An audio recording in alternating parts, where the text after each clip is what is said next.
Serial Anupama में भयंकर तमाशे के बाद भी अनुज और श्रुति साथ ही रहेंगे। इसी बीच यशदीप अनुपमा के सामने अपने दिल की बात कर बैठेगा। टीवी सीरियल अनुपमा में सबसे बड़ा ट्विस्ट आ चुका है। अनुपमा और अनुज की मुलाकात हो चुकी है। मजेदार बात यह है कि अब श्रुति के सामने भी अनुपमा और अनुज के रिश्ते की पोल खुल गई। बीते एपिसोड में श्रुति तकलीफ में भी अपना बर्थडे अनुज के साथ मनाती है और दूसरी तरफ अनुपमा किंजल के सामने अपना दर्द बयां करती है। अपकमिंग एपिसोड में श्रुति अनुज से बड़ा सवाल करेगी। वह अनुज से पूछती है, तुम और अनुपमा 5 साल से दूर हो लेकिन आज भी प्यार है।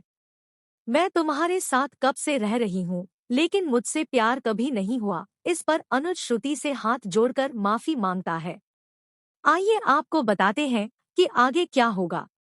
टीवी सीरियल अनुपमा के आगे देखने के लिए मिलेगा कि श्रुति की बात सुनकर अनुज कहता है, दिल की जमीन पर दूसरा नाम लिखने के लिए एक नाम मिटाना पड़ता है, लेकिन मैं अनुपमा का नाम नहीं मिटा पा रहा।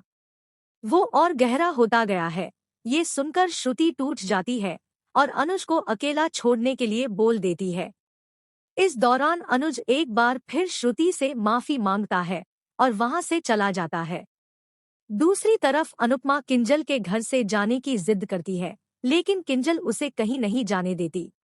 किंजल इस मौके पर यशदीप को बुला लेती है और बोलती है, कभी कभी फैमिली से ज्यादा दोस्त की जरूरत होती है। सीरियल में आगे देखने के लिए मिलेगा कि शाह हाउस में पाखी और अधिक की फाइट खत्म करने के लिए वनराज अधिक से बात करता है। वह अधिक को उसकी बेटी से महीने में एक बार मिलने की परमिशन देता है। दूसरी तरफ किंजल के घर में अनुपमा को देखकर परी खुश हो जाती है और अनुपमा को उसी के साथ रुकने के लिए कहती है। इस मौके पर यशदीप अनुपमा को छुट्टी लेने के लिए कहता है, लेकिन अनुपमा ऑफ के लिए मना कर देती है और बोलती है, मैंने सबको परेशान कर रखा है। मैं अकेली हूँ और सब परेशान है। अब ऐसा नहीं होगा। मैं अब अपना सारा ध्यान काम में लगाऊंगी। मैं अब जाऊंगी नहीं कहीं। ये सुनकर यशदीप खुश होता है और बोलता है, अब आपको सिर्फ आगे देखना है। मैं और बीजी आपके साथ है। इस दौरान यशदीप यह भी कह देता है, मैं आपको खोना नहीं चाहता। ये सुनकर किंजल और अनुपमा हैरान रह जाते हैं, लेकिन यशदीप फिर बोलता है, मैं ऐसा एम्प्लॉय नहीं खोना चाहता।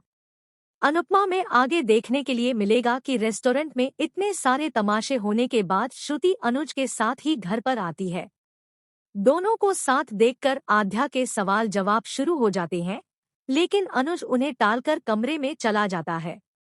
आध्या श्रुति से कमरे में जाकर भी पूरे दिन पर कई सारे सवाल करती है, लेकिन आध्या उसे पर्सनल बोलकर चुप करवा देती है।